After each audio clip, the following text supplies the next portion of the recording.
Assalamualaikum warahmatullahi wabarakatuh. Alhamdulillahirrabbilalamin.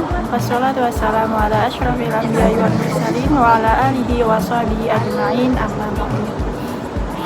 Pada kesempatan kali ini kami akan melaksanakan sebuah podcast yang mana berjudul yaitu tentang meraih kesuksesan dalam kebaikan dan mewujudkan etos kerja.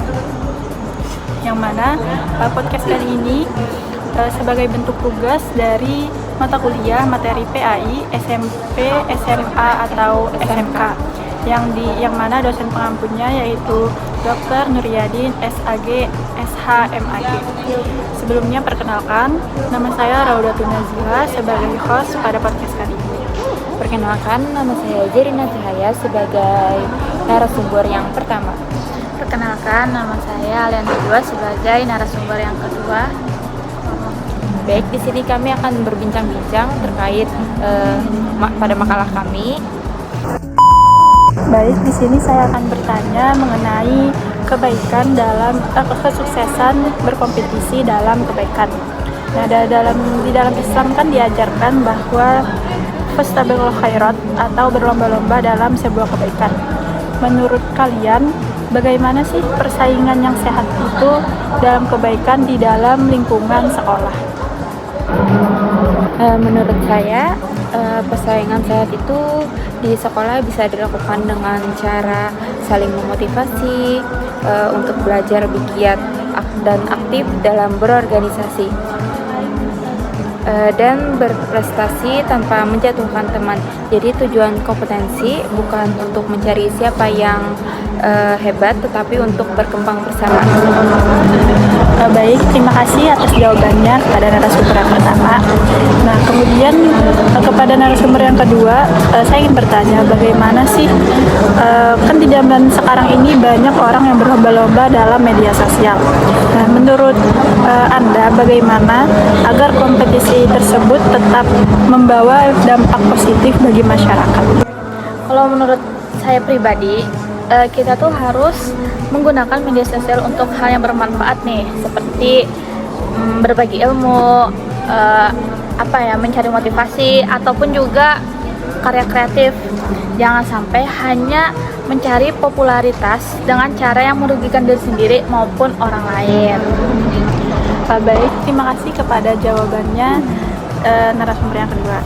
Nah, kemudian pertanyaan selanjutnya ini mengenai etos kerja, yang mana etos kerja ini kan sangat mempengaruhi terhadap prestasi belajar siswa, entah itu kita sebagai guru atau sebagai pendidik. Nah, menurut kalian, apakah kualitas yang paling penting dimiliki oleh seorang guru, baik itu dari segi tanggung jawab atau sikap guru? Menurut saya, kualitas guru yang paling penting itu adalah kesabaran dan tanggung jawab. Guru yang sabar dapat memahami karakter peserta didiknya yang berbeda-beda dan tetap semangat mengajar dengan baik. Nah, kalau menurut narasumber yang kedua, bisa dijelaskan?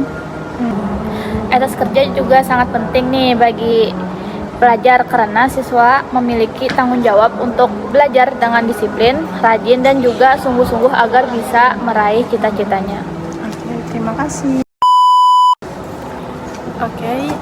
Sekian dari podcast kali ini, yang mana kesimpulan podcast kali ini menunjukkan bahwa Islam mengajarkan berlomba-lomba dalam kebaikan dan mempunyai etos kerja yang tinggi, yang mana kompetisi yang sehat ini dapat memotivasi seseorang untuk berkembang tanpa menjatuhkan orang lain.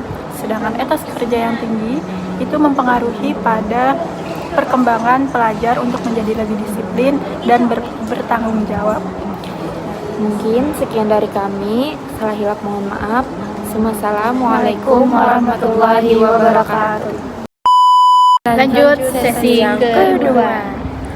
Nah, perkenalkan, nama aku Jerina Cahaya sebagai host. Perkenalkan, nama aku Aliana Dua sebagai narasumber pertama. Dan saya Raudatun Nazila sebagai narasumber yang kedua. Menurut kalian, apakah etos kerja hanya penting bagi guru dan pekerja atau juga penting bagi pelajar? Baik, izin menjawab. Etos kerja itu penting bagi semua orang, termasuk pelajar nih. Jadi, bagi pelajar, etos kerja terlihat dari kedisiplinan belajar, tanggung jawab dalam mengerjakan tugas, dan juga semangat untuk terus berkembang. Dengan etos kerja yang baik, pelajar tuh akan lebih siap menghadapi tantangan di masa depan. Baik, terima kasih atas jawabannya yang sangat baik. Jadi lanjut ke pertanyaan kedua, yaitu menurut kalian apakah kompetensi selalu berdampak baik atau justru bisa muncul iri hati dan tekanan mental?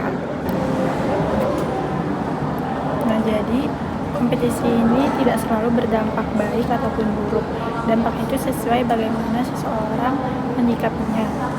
Jika seseorang itu menjadikan motivasi atau sebagai memperbaiki diri, maka hasilnya juga menjadi positif. Namun jika kebalikannya, maka dia hanya dapat membandingkan diri dengan orang lain, itu yang menimbulkan stres, kemudian menimbulkan tekanan mental. Lanjut ke pertanyaan berikutnya, pertanyaan ketiga, yaitu dalam hal kesuksesan dalam beribadah, bagaimana cara mempertahankan kebiasaan baik setelah bulan Ramadan? Nah, menurut kalian itu bagaimana? Nah, cara mempertahankannya adalah dengan tetap menjalankan amalan secara konsisten, meskipun sedikit, seperti sholat tepat waktu, membaca Al-Quran setiap hari, berzikir, dan juga berpuasa sunnah. Selain itu, penting juga untuk menjaga lingkungan pergaulan yang mendukung kebiasaan baik tersebut. Karena jawabannya seperti itu, jadi saya ingin menanyakan kembali, mengapa semangat beribadah menurun setelah bulan puasa itu bulan Ramadan itu selesai? Nah, di dalam bulan Ramadan itu kan orang berlomba-lomba dalam kebaikan. Kemudian sehingga itu menjadi motivasi bagi diri sendiri. Tapi setelah bulan Ramadan selesai, orang kembali sibuk dengan aktivitas sendiri, kemudian pekerjaan sendiri. Nah, itu salah satu pengaruhnya itu dikarenakan suasana yang kurang mendukung seperti di bulan Ramadan. Yang mana suasana di bulan Ramadan dengan suasana di luar dari bulan Ramadan itu berkurang, tidak memberikan motivasi di saat bulan Ramadan. Terima kasih kepada jawabannya tadi, Saudari Najila. Saya ingin menanyakan lagi, ini pertanyaan yang kelima.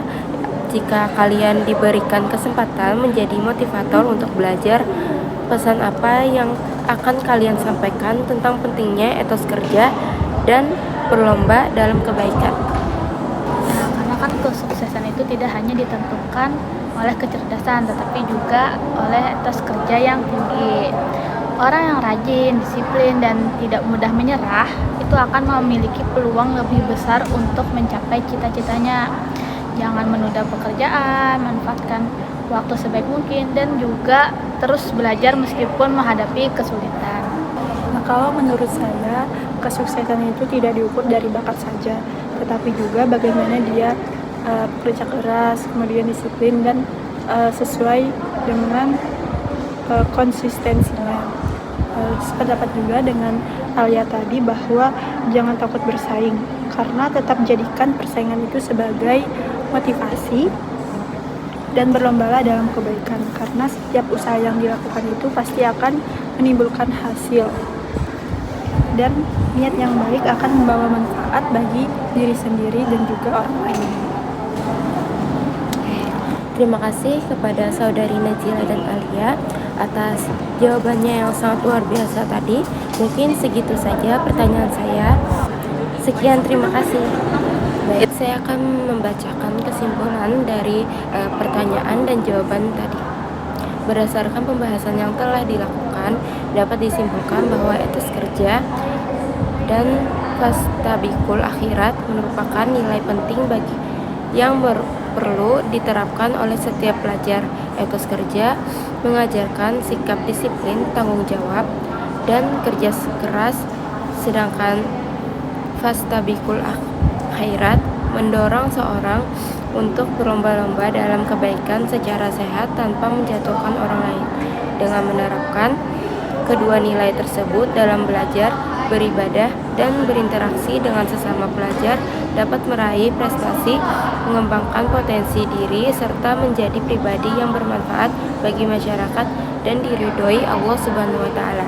Mungkin sekian dari kami podcast kali ini.